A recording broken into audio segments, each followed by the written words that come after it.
I'm going to hand over to him. He is our guest for tonight. And this is part 2, as you know that we also have part 3 next week. So thank you, Pastor Papu, again for agreeing to be on this platform, to come and speak for Sandton Church. I'm thanking you on behalf of Sandton Church. I'm thanking you on behalf of the Family Life Committee. And we're very grateful that you continue to avail yourself to assist and help us enrich our family. So I'm going to hand over to you. So what we're going to do is most of you have joined through Facebook and also through YouTube. Please write your questions on Facebook. We will pick them up and then they will be flighted here on the screen. But we will also flight a number where you can send a WhatsApp or an SMS if you think the question that you want to ask is a little bit sensitive. So there will be a number on the screen that you can use to actually SMS your question. And all the questions will be answered by the pastor. He may answer some of them as he presents, or he may answer all of them at the end of the session. So thanks again for participating. Fundisi, over to you. Thank you. Let me see. Thank you very much, Busi. Greetings, friends and enemies. It's good to be together this afternoon or this evening. We're going to spend some few minutes together. I can't say I've been looking forward to this. It has been a hectic day, but we're here. This is number 20-something of our lockdown, and we still have a few days. Let's hope that at the end of the prescribed period that this will be lifted. If it doesn't, then we'll have to see what we can do. I hope everything is okay with you. We will try this evening to allocate more time for our questions. I think we were a little bit hurried last week because we ended up having a long program. My wife is not with me. I'm flying solo. She's had a very hectic day. She's just had knee replacement, so there are days when she's not very in a good mood, but she has been very busy today. So we couldn't sit down and put this subject together. So I'm flying solo this evening. The topic we are looking at is challenges facing modern families. Now, the point I want to raise in this topic, because we can enumerate those challenges and look at them, and I don't think you're going to be surprised. We can talk about divorce. We can talk about finance. We can talk about lack of communication. We can talk about in-laws, or some would call outlaws. We can talk about economy. We can talk about church. We can talk about relationships, abusive relationships, and all of that. But I want to, within that topic, zero in on and emphasize the fact that when we are looking at challenges facing, it's not just challenges that happen to be there haphazard, like a virus with no plan or design. These are systematic, these are well orchestrated, these are well designed. This is what we call attack on the family. So what I'm trying to say here, whether you believe it or not, your family is under attack. There are forces that are planning the destruction of your family. There are forces that don't sleep day in, day out, that seeks to make sure that your family is destroyed. And we'll probably know that it's because the family plays a very important role in bringing up children. So if you want to kill any society, if you want to kill generations, if you want to kill communities, if you want to kill churches, then you kill families. And so if at the end your goal is to destroy the world, how are you going to do it? By just exposing everyone to the virus? Maybe.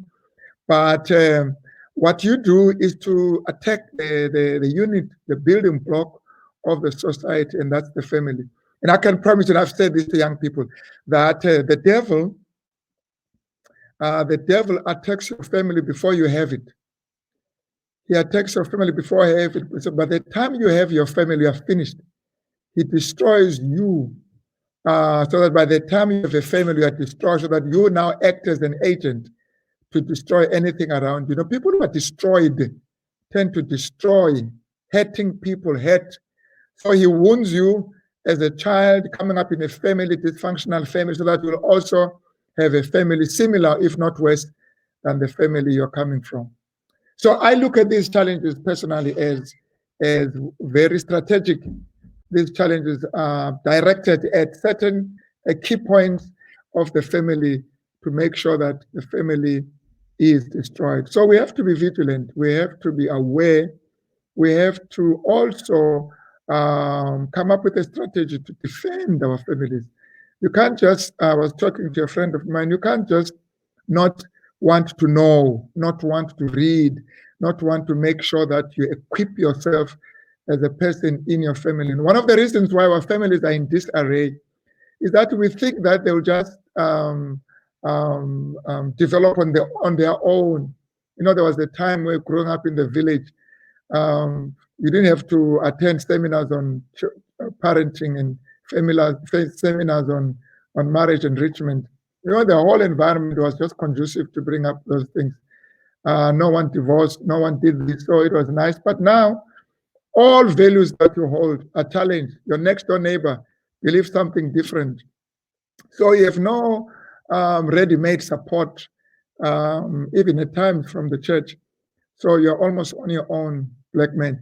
So it becomes crucial for us to also be strategic and intentional and deliberate in how we bring our families. We can't plead and say we're ignorant. We did not know. You have to know, especially if you have children. Once you have children, you have assumed responsibility. Life can never be the same again. So let's see then, let's look at the family.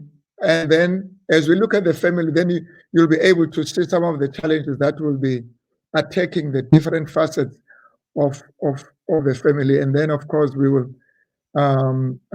check and see how far we can go. Let me start with this statement, the power of a Christian family. Just to give you a reason why, if you were the enemy of humanity, why you would destroy a family. It says the one well-ordered, well-disciplined family tells more in behalf of Christianity than all the sermons that can be preached. Such a family gives evidence that the parents have been successful in following both directions. And those of us who are preachers who enjoy giving sermons, the best sermon is your family. And people spend time, they go to school, and so they can preach sermons. Others study so they can give out sermons. But the best sermon is your family. And the question is, how much time do you spend bringing up a family? How much time do you spend making sure that your family is well ordered, well structured, well disciplined? And a family that's well disciplined brings up children that are well disciplined. And it becomes a blessing to the whole world. But a family that is not well disciplined, not well ordered, is a family that's going to bring about, produce criminals, rapists, child molesters, and all those maladjusted people, individuals. They come from the family. We may complain about the behavior and the conduct of some people or such people, but behind there's a family. Those people come from families. So you need to decide now what kind of a factory you're going to bring, what kind of goods do you want to produce in your family. Are you going to produce virus-infected goods that will go around destroying everyone they come in contact with? It's up to you. That's your contribution. That's your contribution. That's why those of us who are not married, when you're looking for a wife, don't just look for the nice hair. Look also for some nice brain there that can act like a mother or a father to start up and make sure that you have a family. Now, here's another one. So the first one has to do with the family, that we need those well-ordered families. Now, the following quotations are going to be more or less looking at how we can then have such families. How do you build such families? And then here's the first one. If fathers and mothers, we're talking about family now, if fathers and mothers are true Christians in the family, they'll be useful members of the church and be able to conduct affairs in the church, in society, and after the same manner in which they conduct their family concerns. So what it basically says is well-ordered and well-disciplined families in our context here are actually constituted by fathers and mothers who are true Christians. We're not talking about Christians here, people who go to church goers. We're talking about true Christians, disciples, followers of Christ. So if fathers and mothers are true Christians in the family, they will conduct their family concerns in the manner that is pleasing to God. So you see, number one. So the first challenge you're going to face in your family is that you're going to have a father who is not a true Christian. You're going to have a mother who's not a true Christian. You're going to have parents who are not true Christians. I'm not saying they're not Christians. In this text, they are not true Christians. In other words, they are Christians, but they don't know, they are not growing as they're supposed to. They are Christians, but they have a very distorted understanding of view of God. They've got a toxic faith that really renders them incapable of bringing up children. We will look at that later on towards the end of this presentation. So if we were to build this family, we would have a father and a mother who's a true Christian. So in other words, a father who's a Christian marries a mother who's a Christian. So that's the whole problem right there. And I know we don't want to we talk about this as if we are spiritualizing. Everybody wants to know, how can I enjoy my romantic life? How can we have sex that we're going to enjoy together with my wife? You're all asking all those questions. Not good. But here's the foundation. You've got to have a Christian husband and a Christian wife. So the problem with our families is that we fight and we quarrel, and yet we never come together and pray. It's like we are not Christians, you know. And I'm assuming that that's the Christian context that we have here, as this thing is sponsored by Sandton.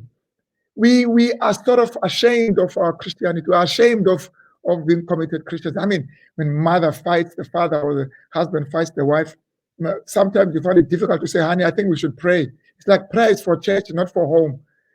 Inevitably, when you go to your home where there are fights, then you will discover that they are also not praying.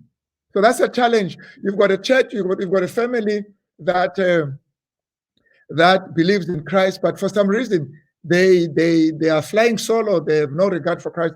And then you ask, in most cases, do you guys pray? No, we no longer pray. I pray alone with the children, or we don't pray. We've last prayed 3 years ago. So what happened? Your challenges that stopped you from praying, or you stopped from praying, that's why you have challenges. It doesn't matter how you look at it. Is that challenges are there to make sure that you have no time to pray.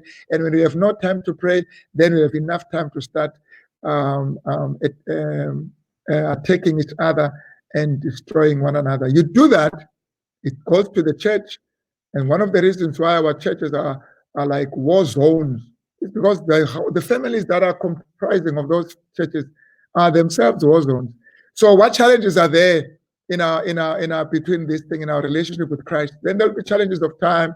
So when the mother has no time to spend with God and in devotional life, in devotion, no time to strengthen your own relationship with God individually and together, where the father has time for himself, when the mother has time for herself, when both of them have time for both of them, where they read, when they study, when they pray.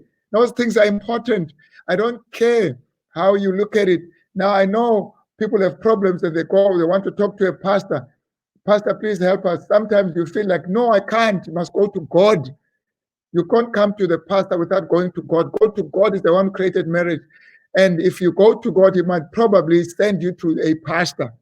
And sometimes we treat pastors as gods who are supposed to have these miraculous interventions to help our families grow. You know what the problem is. You're separated in most cases. Your view of God is wanting. I had a person who just married, who called some time ago, 2 years ago. They just married, and the husband is a vegetarian, and the husband thinks the wife is a demon because the wife is not a vegetarian. What is that? What is that? What kind of a family is that? So number one, Fathers and mothers, so you're going to have challenges in your relationship with Christ, and you've got to look at those challenges. Those challenges are strategic. Once they destroy your Christianity between you and God, there as parents, and you will see what's going to happen. We'll be looking at some of those issues that are going to happen. So number one, take care of your relationship with Christ. Take it seriously. Don't take it for granted. Now, we're not going to be talking about psychology now and other things. They're in the Bible. Take time with God. You can't stay with a creature and not be connected to the Creator. Creatures are very amazing. They'll surprise you. They change. They are moving targets. Stay and make sure that you are founded on that foundation. We'll probably come back to this later. Then here's something very interesting here. Then he says now, assuming therefore that we have a father and a mother who are true Christians, he says now, the atmosphere surrounding the souls of fathers and mothers fills the whole house and is felt in every department of the home. I don't know what you understand by that, the atmosphere. So there's an atmosphere between a father and a mother who loves God and they love each other. There's an atmosphere around them that surrounds them, that surrounds their souls, that surrounds their hearts. That there's a vibe, there's an ambience, there's this thing that is intangible, that is there when there's unity and harmony between the mother and the father. I promise you. But when there's no harmony between the mother and the father, that atmosphere is still there. And studies have shown, by the way, that atmosphere actually is the one that encourages rebels. Now, it has been shown that if you go to a classroom and the teacher in the classroom is disoriented or is disintegrating, is not together, she has issues, she exhibits that atmosphere to the whole classroom, so that atmosphere becomes a thriving environment for rebellion, so that kids now begin to find it easier to rebel. It's that the environment just causes this agitation, and then the whole classroom becomes unruly. And I'm just making an example here. And if you look at it seriously, is that there's no peace. The person who's supposed to be the teacher in front of them does not have that atmosphere. Okay, let's move away from that. Go to the home. If the mother and the father are in constant bickering and fighting, obviously, the atmosphere around them is going to create a headache situation of all those around the family. I mean, you've been in families where you know that, hey man, there's something that's not right here. But here's the thing, kids, I think we mentioned it last time, kids can sense when there's something wrong in the family. Even toddlers, even infants, little kids, you'll find them trying to bring mommy and daddy together. They can feel, and that affects them. It's toxic. It destroys them. It creates this whole issue of creating attractiveness to a deviant and misconduct. It makes them to be attracted to evil things. Now, when we say the atmosphere, we are basically saying that it is a demonic atmosphere. It makes demons to have a home in that family. That home becomes the opposite of heaven. But what happens when there's unity and harmony between the mother and the father? It creates a very important positive vibe that just brings up kids that are well organized, kids that are well rounded because of that atmosphere. I've been reading. Now, some of you may actually know this more than I do. Spiritual intelligence, heart intelligence. That the heart, when it is in sync with the mind, with the brain, that's I call something there between the heart and the brain, creating that psycho something balance. When speaking from the heart is the same as speaking from the mind. When there's integration in the individual, that spirit, that atmosphere that goes beyond yourself, creating a vibe. You know, when you walk in, when you are there, people just feel like, you know what, I just feel relaxed. It's you're carrying this aura with yourself. You're carrying this environment, this atmosphere. That's what this text is speaking to. This quotation is speaking to. And in the family, that thing can be felt, man. It can be felt. It says here, it is felt in every department of the home. So you are constantly bickering. That's very toxic. You are destroying your children, not only your children. It says it is felt in every department of the home. It is a fact. Some of you are going to agree with me. Even the plants do not grow in that home. You will be watering them and giving them water, giving them this, but the thing is just dying because of the environment. Even plants don't grow in that kind of atmosphere. How much more with children? And then now, that atmosphere that we are talking about is actually dependent or premised on the conduct of the husband toward the wife and of the wife toward the husband. So in other words, we attract this. This is what I call the pre-existing condition. And the virus take advantage. You know, there are issues outside, challenges outside, money, this and that. Those things do not have the power in themselves to destroy us. But it's when there are pre-existing conditions.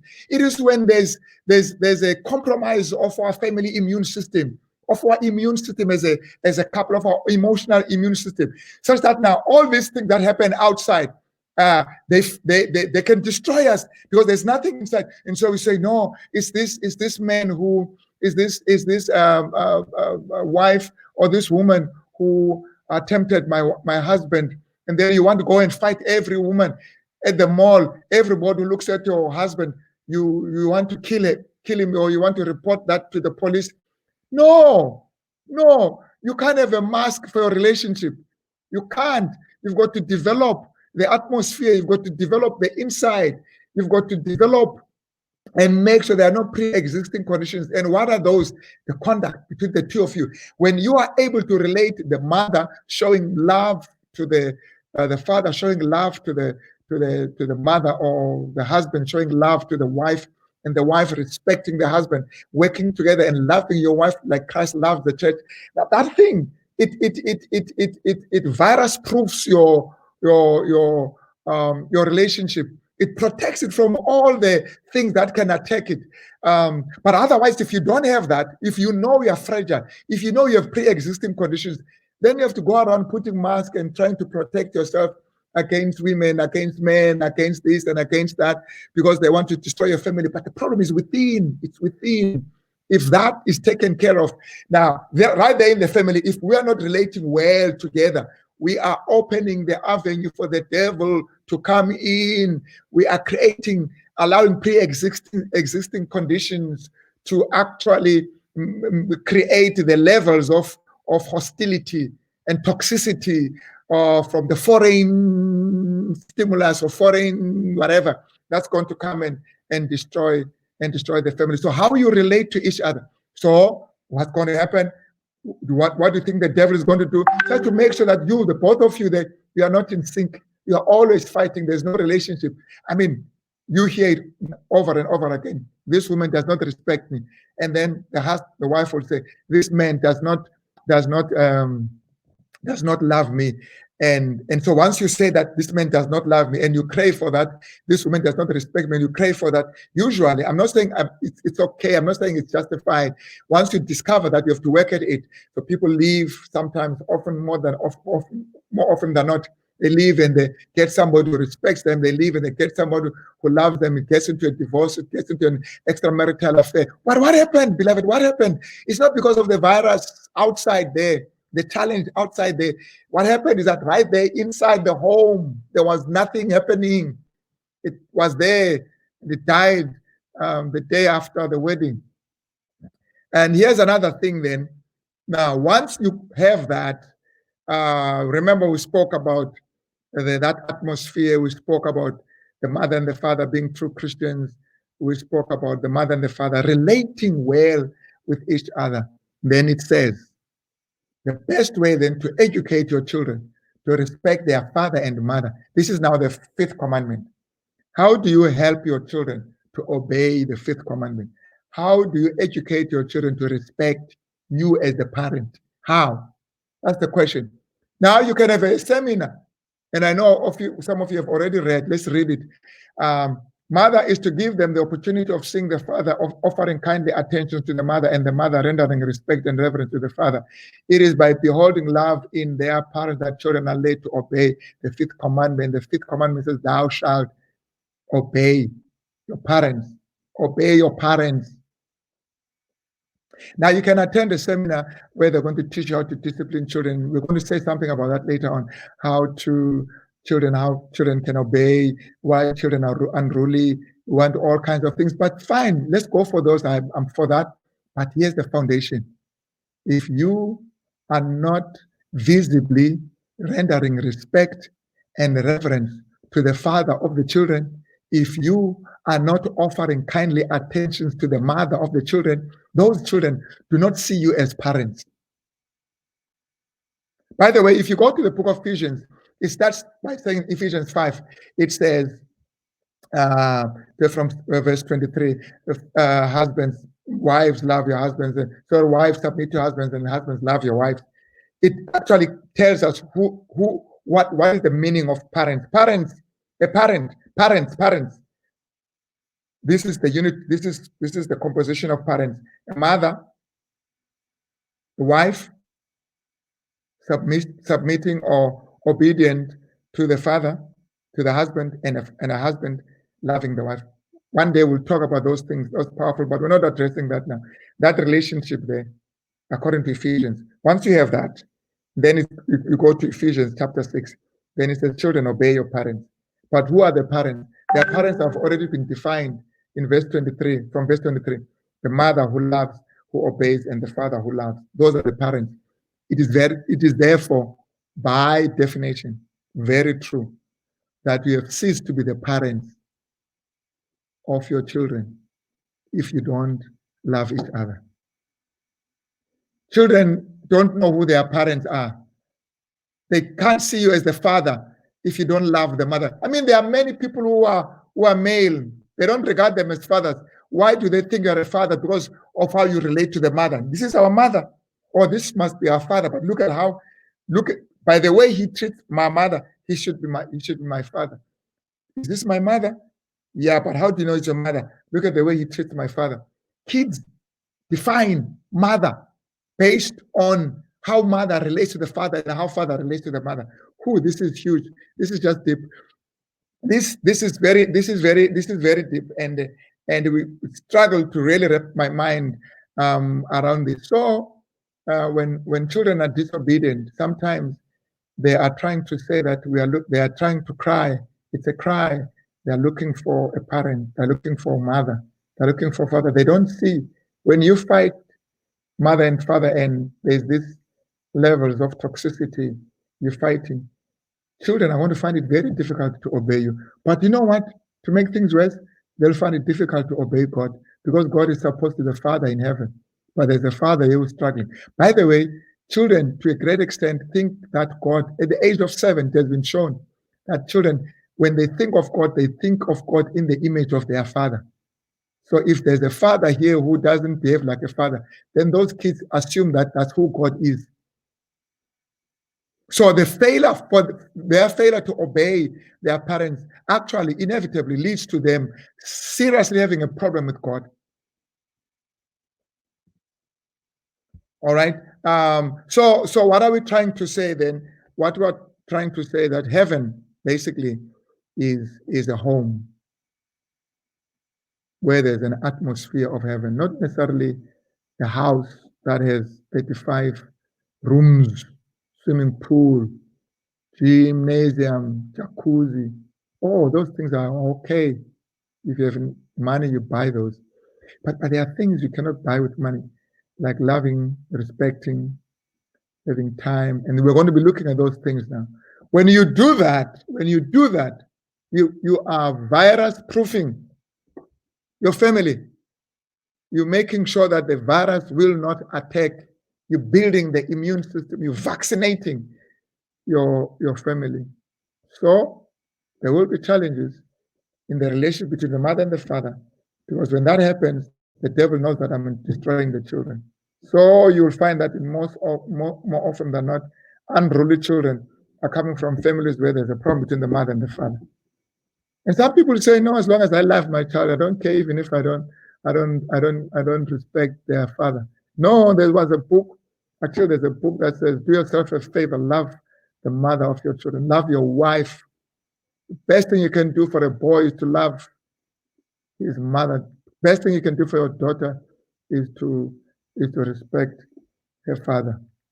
So what makes families effective on passing faith to children? In other words, if we're going to pass our faith to children, if we want to make sure that we inoculate our children against all these challenges that they're going to face, you're talking about drugs that are facing us, you're talking about sexual immorality, you're talking about all these other pornography, you're talking, there's so many things we can spend the whole night counting them. There are so many things. How do you prove, how do you make sure that they are protected, they are inoculated against that? You've got a family, but there are certain things you need to do as a family, deliberate.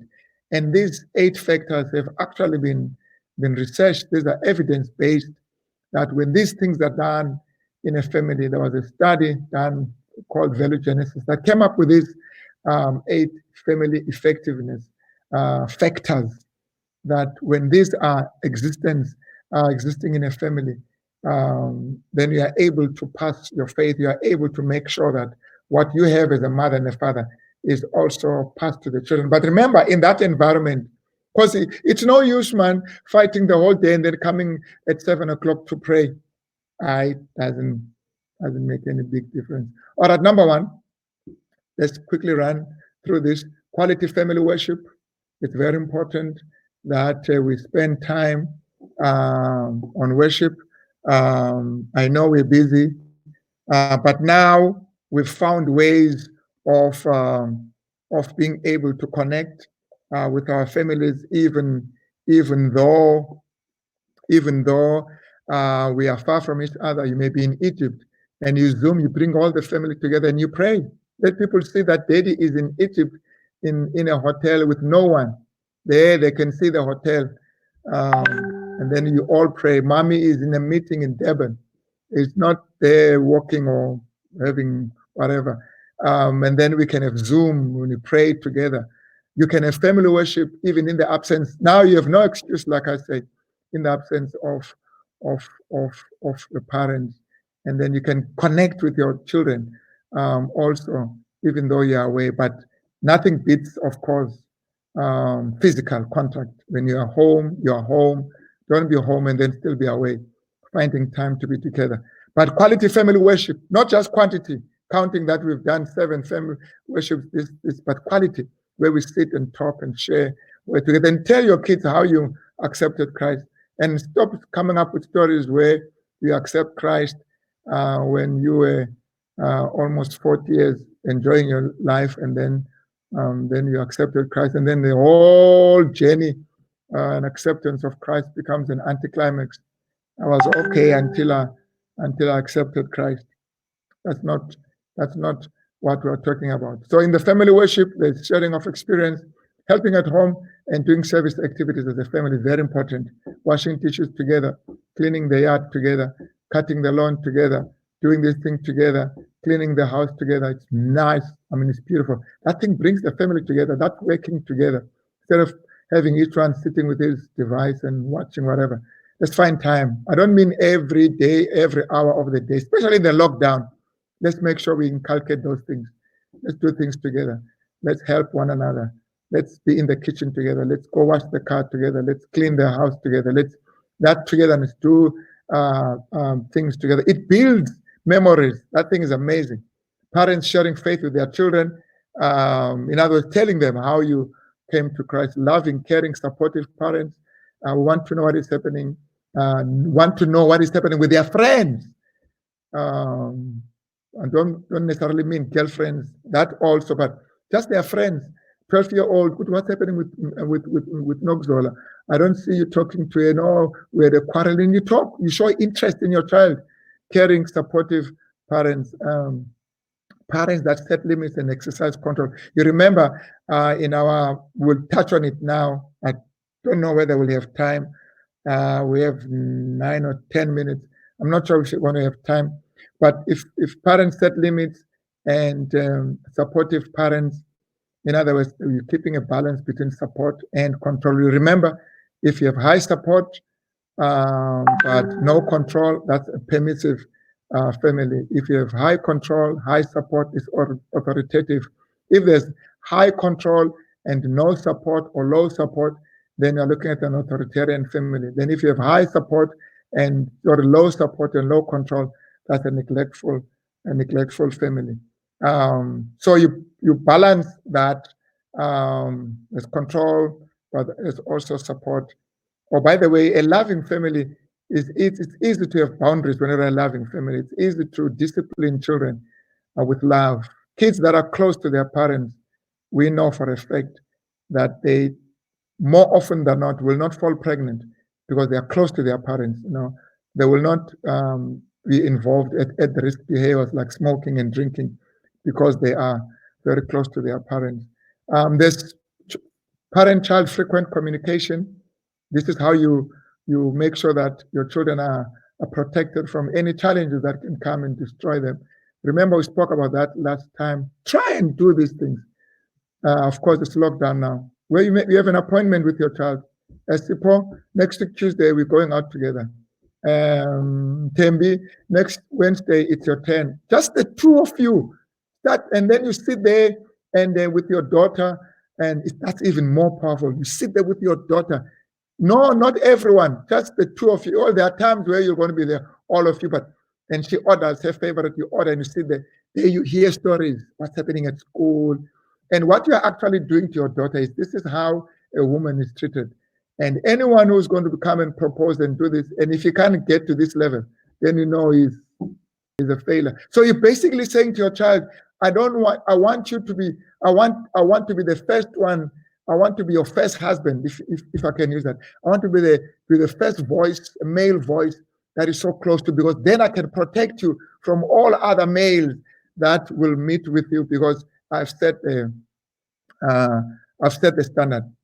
So you don't have your child here eating smiley, in kush, smiley, and then the guy buys your child this thing, and the child can't believe. He said, "Yo, oh, she loves me. He loves me. He bought me a white bread and a half a head of a sheep." No, there's no standard there. So the child must be able to say, "I used to go out with my father, and you taking me out, and this is what you can afford." Of course, as fathers, let's not raise the bar too high.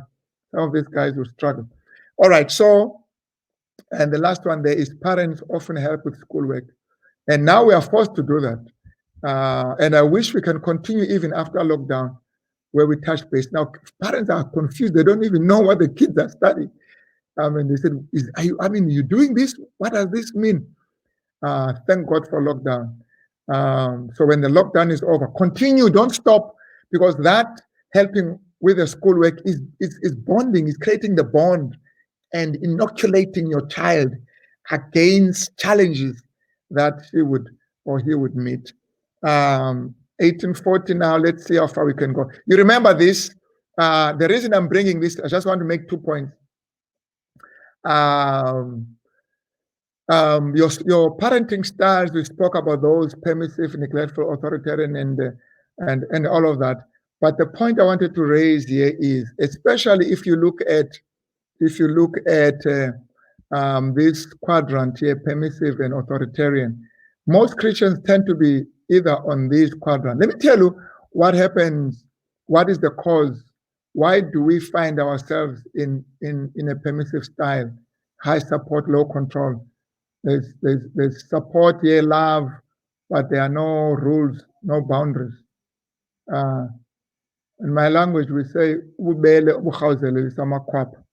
and then you have authoritarian here, high control and low support. Let me just share with you why you would have such, and then we will bring this to an end. Permissive are basically parents who are, then you will see this somehow relate to your relationship with your previous family background or of upbringing, or your relationship with God, or your relationship with one another. And I'm just summing what we said earlier on.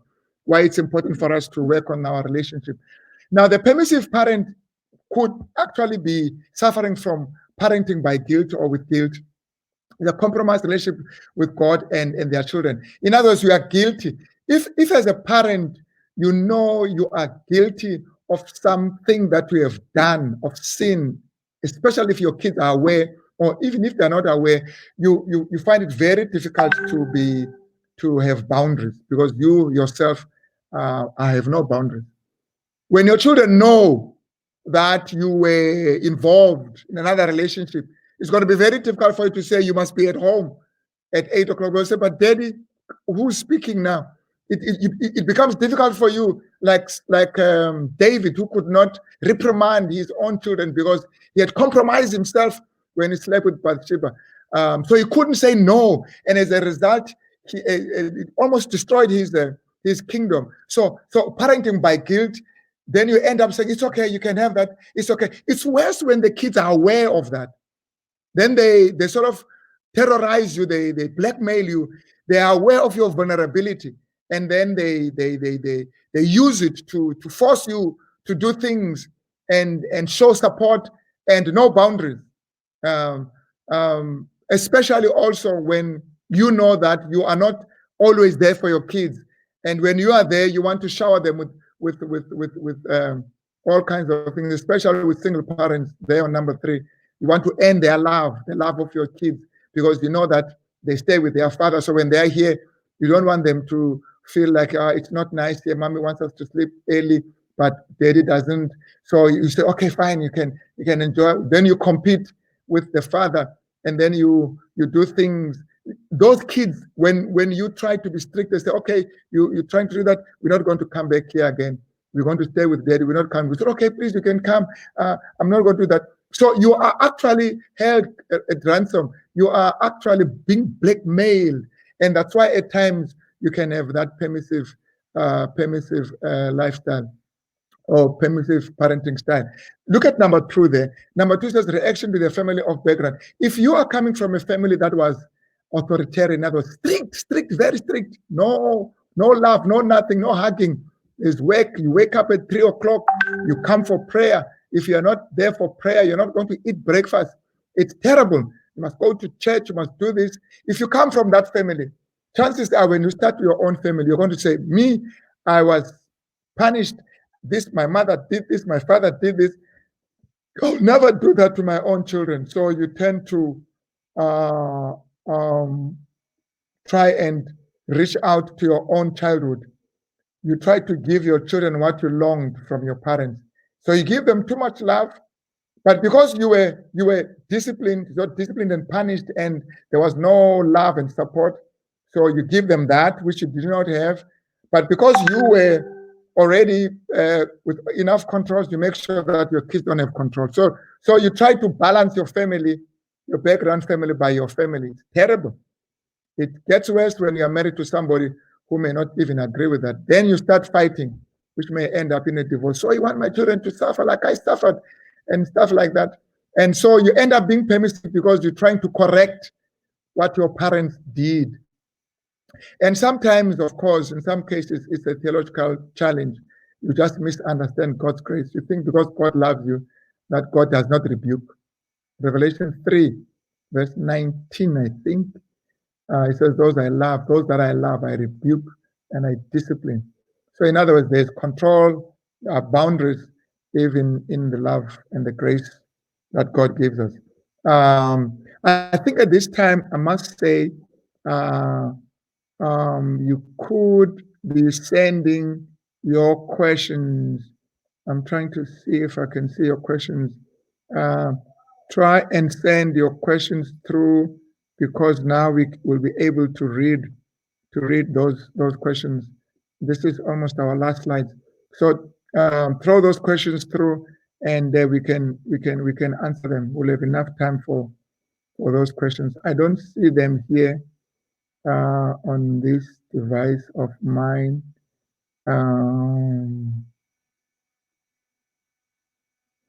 I see, there's another one there that I can see. Of mine.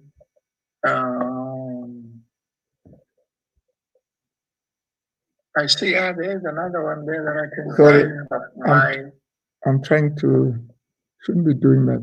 Okay, I'm going to read that question. So the authoritarian lifestyle. What is the problem there? Comes back to relationship as well. So we saw the permissive. What about the authoritarian one?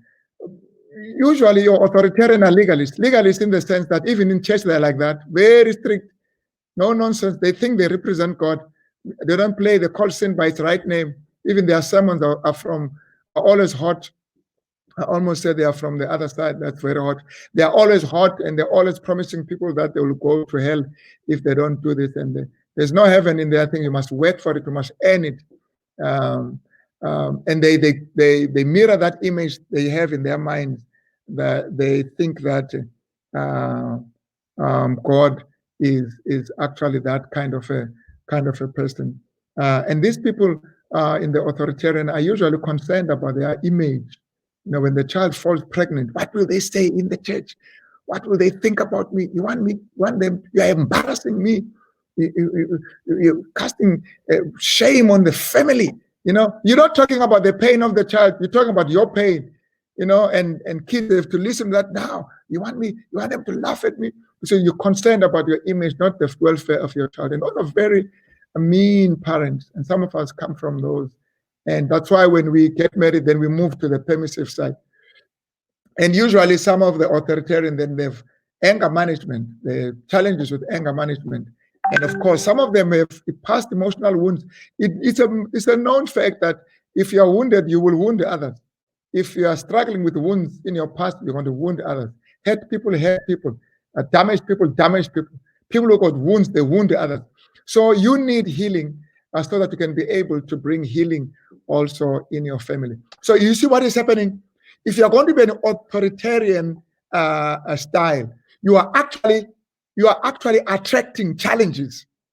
You're attracting all things that have to do with love. If this child is going to be exposed to somebody who says, I love you, he's gone or she's gone. If this one goes to a syndicate or group of people that breaking cars and they love him, he's gone. So those challenges of misbehavior and misconduct are going to be attractive. Why? Because there's something missing in the family. The same with the authoritarian, with the permissive. So what we want to do by God's grace is to move to the authoritative, there where we balance love and support and control, where we grow together, where we, like we mentioned, we have time for homework. That's an authoritative. It's time to sleep now. It's time to wash this. It's time to do this. There's order. There's discipline. Love in itself disciplines. When you love people, there are certain things you don't love, and you strict on those. But you love them, you support them, and you don't just take their disobedience as rebellion. In these dysfunctional lifestyle, parenting styles, there's no relationship. The relationship is dysfunctional. It just breeds rebellion. The whole thing breeds rebellion.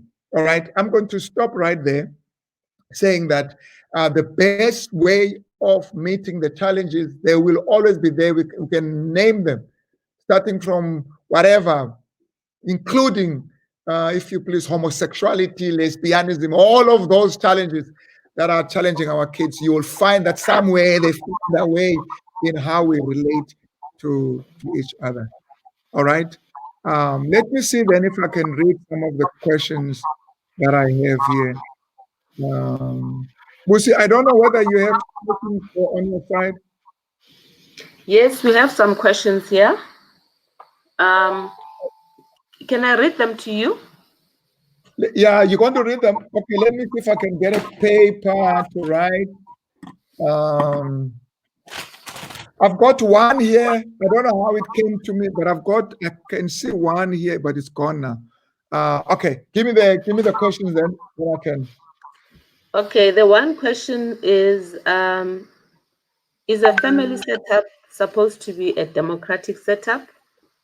And then the other one is the challenge of parenting by single or separated parents. How can we bring children up under these circumstances?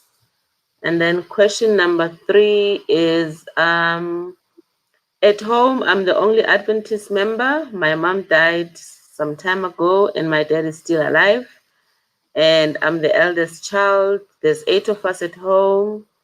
And my father and my mother didn't get along well when she was still alive, even though I couldn't point a finger on what was the problem. And it was clear though that they didn't get along. But after my mom died, the hostility amongst the siblings just thickened. So even today, we still don't get along. One thing I forget is that my dad is a polygamist and he's staying with another woman. So I think the main thing here is that yeah, the parents didn't get along and the siblings also don't get along. So what's the And question? it looks like a statement, possibly. Yeah, possibly it's a statement, but maybe something to talk about what the impact of parents not getting along. Okay. The other question is, if we don't have family worship, how can we introduce it in a very simple way?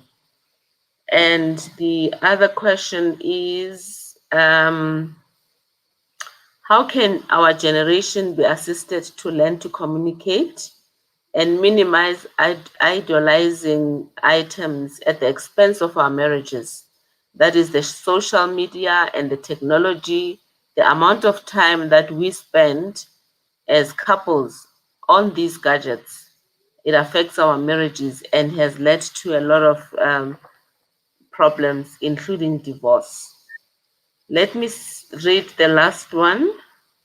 Um, he says, I want to ask the pastor, if as a couple we fail to love and respect each other, communication is really bad, and we misunderstand each other on simple things like what program should we allow the children to watch. We can't even get to bigger issues such as finance. And each person with their own income, is it still a healthy home? Is separation not best for us and our children? Then even now, daddy doesn't speak to mommy, and the children knows that he shouts. It's been like this since the first year of marriage. It's almost 10 years now. So the issue started when we had a baby and we moved with the in-laws, and we had a lot of issues. I feel exhausted, like this is very toxic. Yeah, basically that's the question. Okay. So maybe All right. you can. Let's see if we can try and answer these questions. And um, I'll try my best. Is the family a democratic setup? I don't know what you mean by democracy. Democracy is you take a vote and you elect somebody to be your leader, and there's a vote. Nobody elects the father. There's no majority votes for the father. Who wants this one to be the father? So we voted for you as the father. God declares that the husband, he's the head. There's no vote there taken to determine who is the father. It's God, and people who have a problem with that must take that with God. It's not a government that for the people, by the people, of the people. The fact that the mother must relate to the father and it says as Christ, as the woman, as the wife, the church relates to Christ. It is there chronicled for us. It is not a consensus. It is not something that the mother and the father agreed on. Okay, fine, you're going to be the head because you have a degree, or you're going to be the head because you earn more money than. No. So there's no democracy in that true sense, but there is a situation where parents must be parents. You can't be negotiating everything. There's a time where parents must just be parents and say, hey, you've got to do that. But there are times when parents can say, okay, we want to teach you we want to mature you, want to develop you. So now we're going to teach you, we're going to guide you. So they do that. I mean, for example, if your child is crossing the street, how much democracy do you need? How many of us would want the child not to get out of the road? Do you think it's nice the child is gone before you finish all those processes? So there are times where the child must know that this is the father. That's why at times I say, sometimes you confuse being friendly with being a friend. I'm not a friend to my child. I'm friendly. I'm the father. He has got enough friends, but he has got only one father. So I'm the father. When I speak to him, I speak as a father, not as a friend, but I'm a friendly father. I can listen to him and advise and work together. That's fine. But I'm not a friend. A friend, they sit there and the both of them are immature. I'm the father. I know, I've been there. I know what's wrong. I know what's right. I'm the father. So that to me doesn't sound like democracy. It doesn't also sound like autocracy either. It sounds like a family where there are certain things that must be done. We may even agree on certain things and make a follow-up. I know of families where they've got meetings, somebody's the chair and there's secretary, they take decisions. That's fine, they run it like that. But a family does not necessarily fall under democracy. It's authoritative. There are enough controls and there's enough support as well. And the problem of single parenting, it's huge. I don't know, we just need a whole presentation on single parenting because it depends. You may be single parenting in the sense that you don't have a partner who died, or the partner is living somewhere with another partner, and you bring up these children. It's a divorce, or it could be widowed, or you never got married. It comes in many disguises, and it has serious and other shapes and sizes. You could be in a situation where there's hostility between you and the father of the child or the mother of the child, and that affects the child. And you could be having a father who is, in terms of faith and values, goes this way and you go that way, and you only have the child over the weekend, or maybe only the child over holidays because of your whatever conditions for the divorce. And all those things factor in. But listen, you can only do what you can do. God does not call upon you to do what you cannot do. If you only have 2 days with your child, you can make use of that, keep in touch. If for whatever reason you are not allowed to see your kids, I don't know, then you do the best you can under those circumstances. I know there are mothers who tell their kids that you will never see your father, and they make sure that the kids don't do that. And what do you do as a father? You do the best you can, try and fight for your kids, because they need you. So there's all challenges when it comes to single parenting. But remember, we must accept that most of us are coming from single parents. We were raised up by single parents, and for some reason, God has a way of coming through for those parents and become the father or the mother and completes the family. And those single parents have brought up kids that are well behaved. You can imagine if they had a father, it would even be worse, hopefully.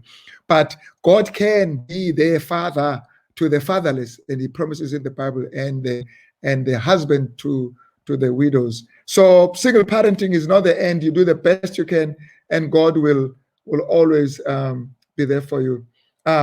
That statement, long statement, and the challenge there of this child, the father is a polygamist, the mother is late, and there's siblings. I don't know how old she is. She just needs to leave that environment. There's no text that says you must stay there. Leave, get out. Unless, of course, she's young or 18 or 16 or 14. But get out and go rent a place, go somewhere, find a way, or try and work towards that. Because how are you going to change that environment as a child, 8 siblings, and the father, polygamist? How are you going to do that? It's toxic. The best thing at times is to move away from a toxic environment. If you can, I don't know if you will be able to do that. How do you introduce family worship in our home? Introduce it slowly. Don't start like guilty. You bring your kids. Listen, your kids, we haven't been having family worship. Now we're going to catch up. We're going to spend 3 hours every day. Catch up for no. Sometimes when you're starting new things in the family, sit down with the kids. Let them know why they're going to do this thing. Tell them that we need support from each other. This is good for us as a family. Try to make it very interesting. Don't make it hours and hours. Find the best suitable time. Talk to each other. Sing together if you can. Read a text. Try and work towards making that time meaningful. If they are old enough, they are old already, it may be very difficult, but you may try the best you can. You can't start something on a 20-year-old, obviously, and he's in his room and he doesn't want to join you. Then you can just come and join her in her room, and you all pray together. Remember, there are certain instructions you can give depending on the age, but try and make it very interesting try and involve them also in saying, how can we do this in such a way that it is interesting. And then there's this whole issue of the devices. I went to Malawi some few years ago, and a very, very poor family there, pastor's family, and that thing has stayed in my mind. We were there, they were eating, the child was seated on the lap of the father were eating, and then giving food to the child as well. There's not much there. This is supposed to be their where they wash. There's nothing. It is so painful, man. But you should have seen the love there. That child is sitting on the father. It's amazing. It brings leadership. Leaders come from such families, not spoiled brats. Leaders come from such families. Then I saw this other was driving a bicycle. There was a daughter in front and a child at the back, and the child there hugging the father, and she's dropping them at school, not on a cruise or on a BMW. I'm not saying those things are wrong, where the child sits there with his device, but in that bicycle, you can imagine when you think about that when you are old. I remember those times when we were with my father and he was riding and cycling us, dropping us at school. It's beautiful. Those are powerful memories. I'm not trying to glorify poverty here, but I'm saying these devices have created more distance. We are so separate, even in those homes. We are so far apart. I know there are some families where they say, it's time for eating, it's time for lunch or dinner. There's at least one meal where we are all together, expected to be together. And then they said, we put the phones down, father, mother, all the phones there. Anyone who picks up the phone, then there's an agreement that this is what's going to happen. Anyone who does that, this is what's going to happen. So the phones are there, and then we can find time to talk to each other instead of having so many people who are following you and don't even know them. So we need to find ways of bringing these things in a user-friendly way. Or yes, the other one there of a family where there's no love, there's no respect, there's no effective parenting, there's no discussion of finance. The home is just a disaster, they're so dysfunctional. Then the question is, isn't it best to rather separate? I would never say that, because I don't know what separate would mean. I would never say that, but I can agree with you. It is very, very toxic. It is toxic, and because of its toxicity, I promise you, you will face a lot of challenges. There are going to be a lot of challenges that are going to be impacting on that family. You need to find a way. You need to find help. You need to see the best you can do. But it doesn't look like a good family. Actually, yes, there's mother and father. It doesn't look like a good family. Do the best you can. See if you can get a counselor. So families are worth fighting for, man. They're worth fighting for. I know families that have been so dysfunctional, but they worked hard, and now they are functional families. I know families that came to me for counseling that were almost on the verge of breaking, but they are back now, and they are in good terms. So there are reasons why we want to fight for our families, and we do the best we can. I'm not talking about a situation where you're abused and all kinds of things are happening, and they say, stay there. You may have to distance yourself so that you can be protected and not be harmed in such situations. All right. Busi, I think I tried to. Yeah, you've answered most of them. I just have just two more. One says, what should you do if you're in a toxic marriage? And the other one says, can you give examples of good controls in a home where there are children? And if possible, can those be classified by age? But what controls would you say are good for children? Okay, let's start with that one, the last one. What controls would you have? Of course, these are age specific. You can't say to a 6-year-old, okay, you're going to a function, and you'll be back at 11, and say the same thing to a 20-year-old or 18-year-old. So the rules and the controls are age specific. As the child grows, you also lessen the control. as the child grows. Because remember, the whole idea of parenting is for self-discipline. You don't want to parent your child until the age of 18. So you remember we said the other day, your 6-year-old, when it comes to the dress that she wants to wear, she may want to make her own choice. You can let her do that. But because she's a 6-year-old, you will say you can choose between this one. I'm talking about being in the shop now. Choose between this and that. So you give him a range, then she can choose. She still exercises choice, but within an umbrella of a choice. Then it comes to friends. It comes to what time I can be at home. It comes to I don't want to go to church. A 6-year-old may not want to go to church, but it's okay. We will go to church. It's fine. So you're teaching her that even if you don't want to do something, you can still do it.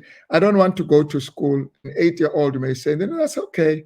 Daddy also sometimes feel like not going to work, but I also go. So you will go to school. It's not a problem. So with that, you just need to make sure that your pain threshold is high enough so that you don't lose control, and your kids, like these kids are stressing me, and you end up saying yes. No, it's okay not to. And then she cries. It's okay to cry.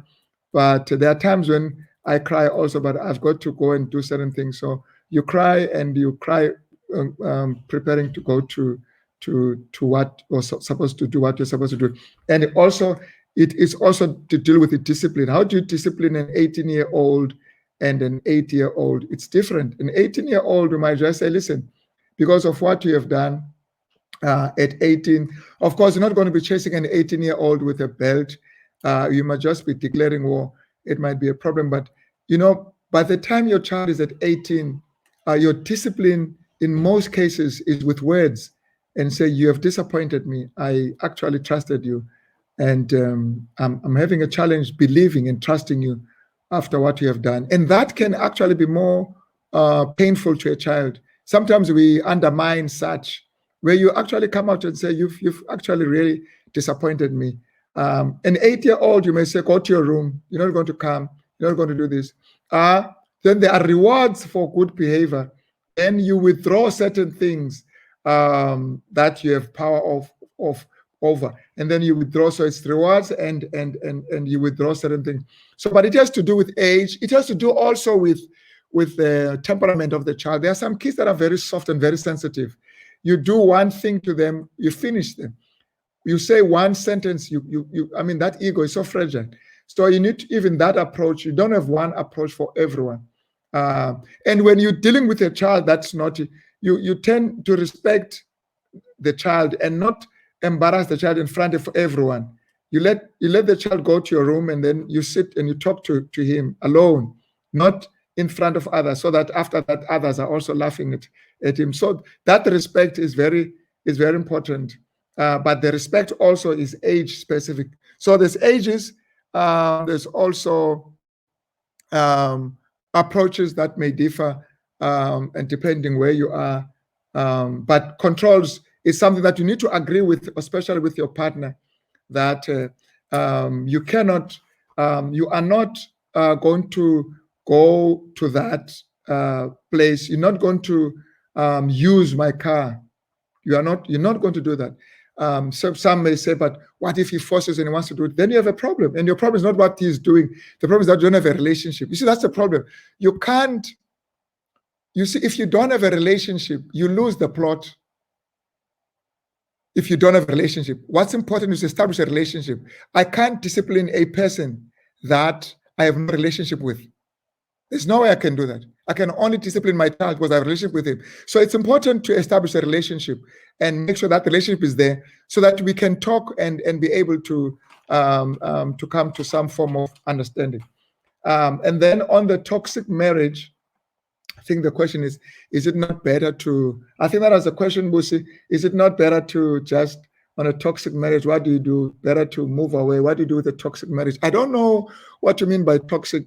It could be lack of communication. It could be finances or whatever. Find help, man. Find help on these things.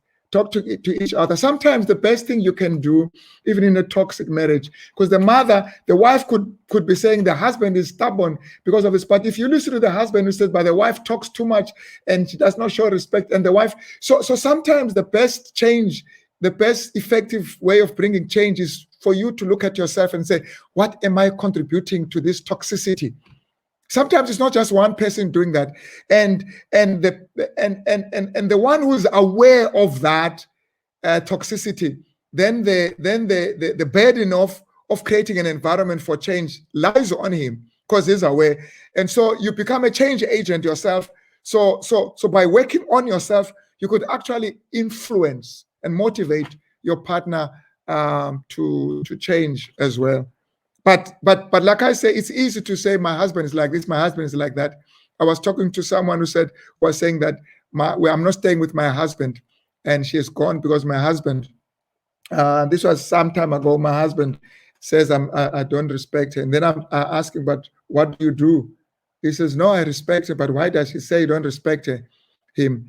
So he says, no, I think the psychologist says I've got an anger problem. You see now, so which means when she's angry, she says things that make the husband feel not respected. And I'm not saying the husband is right by moving. That's not the solution. But what I'm trying to say is at times it's easy for you to say, so-and-so is wrong. I'm not. But when you sit down, you can discover that, no, actually, you are also contributing to this toxicity. So what are you contributing to the levels of toxicity? And when you begin to work on yours, because you can only change yourself, you can't change other people. And when you begin to change yourself by God's grace, focusing on yourself, you'll be surprised what can happen to your partner. Yes, we see. I think that's it.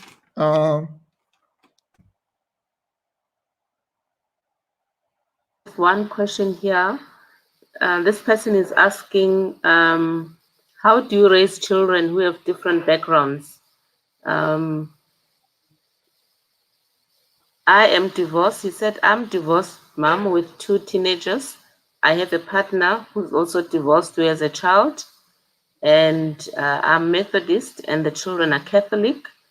But the husband converted to SDA, and I'm also kind of being introduced into SDA, and we're very committed. But the question is, how do we raise these 3 children with these different backgrounds? Okay, let me get the facts again. So she is a divorcee, and they married to a husband who has a child, and who's also divorced. Who's also divorced, who has a child. Yeah. She has 2 children, and the husband has 1 child. The husband has become an Adventist, and she also is moving towards that. The 2 children are probably still belonging to the former faith that she had, Catholic. Did she say Methodist. that? Methodist. And the husband are Catholic. Oh, the husband's children. The children, yes. Yeah, but then the question is, what's the age? Sorry? If we could know the age, we might. They are teenagers. No, with teenagers we don't. With teenagers, we need to allow them space to choose to remain as Methodist or as Catholic or to move over. We can share faith with them. There's no way we're going to force them. Remember, the father is becoming an Adventist and nobody's forcing him. So all we need to do is to tell them, hey, I used to be a Methodist or I used to be a Catholic. And this is the reason why I've stopped being a Catholic or I've stopped being a Methodist. It could also be an Adventist who used to be an Adventist. Now he's a Catholic. He says to his children who are Adventist, I used to be a Catholic. So I used to be an Adventist. Now I'm a Catholic. And then you let your children know, but you respect them. I've actually seen parents who do that. So you've got a parent who goes to Adventist, who goes to a Catholic church, but the children go to the Adventist. But the parents support the child. They take them to church. And then, of course, you can have a parent who's an Adventist and the child is a Catholic. And the parents are supposed to do the same to the children. Support them, especially their teenagers, because they have their friends there, they've got their life there. But be able to share with them your understanding of Christ and your understanding of the Bible. But remember, you can't force them. You cannot force them. So remember that unconditional love exists in this family, and it should continue to exist, because you don't want to have a miserable Adventist just for the sake of, because I stay with them, and when they leave, they are no longer there. So you've got to allow them space. It can be very interesting, and that's actually the test there as to whether you are joining a church or you are having a relationship with Christ. Because when you're having a relationship with Christ, it shows in how you relate to others as well. Okay, Pastor, this one. Good evening. Is it worth being in a marriage where all decisions that are made in the home are made by in-laws and siblings? When you have a problem, especially infidelity, and you try and involve your in-laws for advice and solution, and the response you get will be in support of their son's behavior and conduct. With this HIV era, what's the best solution? I got married in 2017, and my spouse is from SDA, and his family is also from SDA. Let me just read the last one. I want to say that this is the last one. Does God hold you accountable for not raising your children in the way that they should go if the spouse keeps sabotaging what the word recommends, even though we are both Christians? For instance, buying children junk food and letting them watch TV shows that the other spouse does not approve of. What can one do in such a situation to encourage a positive influence? Those were the last two questions. Okay, now these are very difficult questions today. I don't know. Okay, the first one with the in-laws. Can I just say something here? When there's an issue of infidelity, it doesn't need siblings, it doesn't need family. It's you and your husband, honestly. And then you need to sit down and discuss, is this how we're going to move? Because now you have actually exposed our marriage and our relationship and our union to strangers that I'm not aware of. Because remember, if your husband is having a relationship with other women, he's taking your body without your permission. So you need to sit down with him, and he needs to decide whether this is the relationship he wants, this is the marriage he wants. And at some point, you just have to accept that your husband is not going to change. He's going to continue being unfaithful. And then you've got to decide what's best for you. It's difficult, but you've got to decide. If your husband feels like he wants to be married to somebody else, you can't stop him. And if that's what he's going to do, you can't keep going to the siblings, you can't keep going to the family. You go to your husband. You marry to your husband. Biblically, you marry to a husband. Traditionally, yes, the parents are there for them to get to speak to their child, but you have your own parents as well. But the problem is, in most cases, you'll find that this husband is the one who's earning more money. He's the one who's bringing food. He's the one who's putting bread on the table.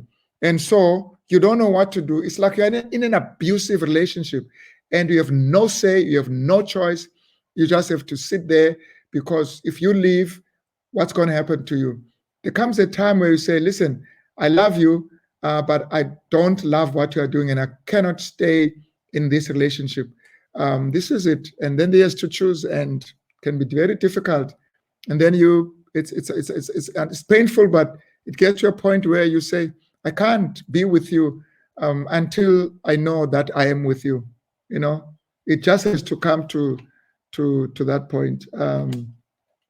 This thing about children and partners, you want to introduce this eating well when there's a meal, but people are just grazing throughout, especially in this lockdown. I see kids are just grazing throughout. It's chocolate, is this and that. That's terrible, man. You're killing your kids slowly. You're poisoning them. So you need to sit down, even if it means with your children, and showing them the evils of these things. Some kids can be very intelligent, and can see that, and you work with them. But your relationship, your problem is not with what your kids are eating. Your problem is with your partner. You don't speak the same language with your partner. That's where the problem is. And I wonder, where else do you disagree? Because that's very important, that this is how we're going to raise our kids. But remember, these are not your kids only. You do the best you can. And will God blame you? Will God condemn you? Even if you knew that your husband is irresponsible when you married her, when you married him, if that was sin, we all ask for forgiveness for the mistakes we have made. But God is not going to condemn you. Right now, you need God to be on your part, on your side, and He's going to do the best He can. And you just become the example. Your kids may grow up to say, I grew up in a family where my father would eat anything, but my mother wouldn't. And that has actually influenced me.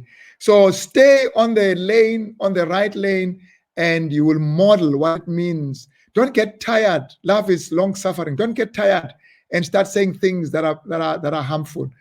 Be patient. Be long suffering. Pray. Do the best you can. Try and make your food as exciting, as interesting as possible. Talk to your husband. Show your kids. Educate them. Expose them. Pray. But remember, don't in the process become ugly, because what destroys is not the food only, it is also the atmosphere, the attitude. And if you are able to do that by God's grace, you'll be surprised what you can do. Honestly, you'll be surprised, because kids grow to know what's wrong and what's right. One of them are going to be hospitalized, and the doctor's going to say it's because you're eating this and that and that. That's why you're suffering. And then that may just be a turnaround in the whole family, or the mother or the father. When that happens, of course, you're not going to say, I told you, now you're sick, you're going to sit to finish. You're going to be there and help them and say, guys, we need to support daddy now and not be eating this because the doctor said he mustn't eat, and you come together and support each other. It takes a lot. It takes a lot. And I would like to say to those who are not married, listen to this question. Marriage is not just a wedding. Marriage is not just a haircut and the nice shining shoes. Marriage is also working together. It is also parenting. It is also being the role models to our own kids. So when you're looking for a husband, think about the father of your children, because they will not choose their father. You choose the father and the mother of your children. God bless you. Over to you, Busi. Okay. Thank you very much, Mfundisi. May God bless you too for really facilitating the session. I think everyone who was listening has been blessed. So we are going to ask you to close for us in a word of prayer before as we close the session. Please pray for us. Thank you very much, friends. We are not on Zoom, so we're not going to be able to see, but you can see me. But maybe next time we will try and find a way of seeing each other. But this for us works better. And I hope you enjoyed it. Let's hear your comments. Send your comments to Dr. Msimanga there as to how you think we could do our next session. What would be the best? Did this one work compared to last one? Or would you prefer us going to Google? We're trying to come up with the best format of presenting these things. And if you feel like last one was better than this one, share those comments so we can look at them and then we can improve. All right? God bless you. Let's pray. Our kind of loving Father, there are so many challenges that we are facing as families. So many. People may see us laughing, getting into the car and driving with our families, but it's war. It's Second World War. Things are tough. There may be families also, Lord, that are on the verge of breaking because of these challenges. We pray, Lord, that you'll give them wisdom, you'll give them power to navigate, and then forgive them, Lord, for the mistakes they may have made. And those families that are doing well, Lord, may they be there and be in many, so we can always look at them and be motivated, because we don't want to be in a situation where all families are failing. We need other families to succeed, because as they succeed, they will pull us up as well. Thank you, Lord, for this time. Bless our families especially during this lockdown period. In the name of Christ we pray. Amen.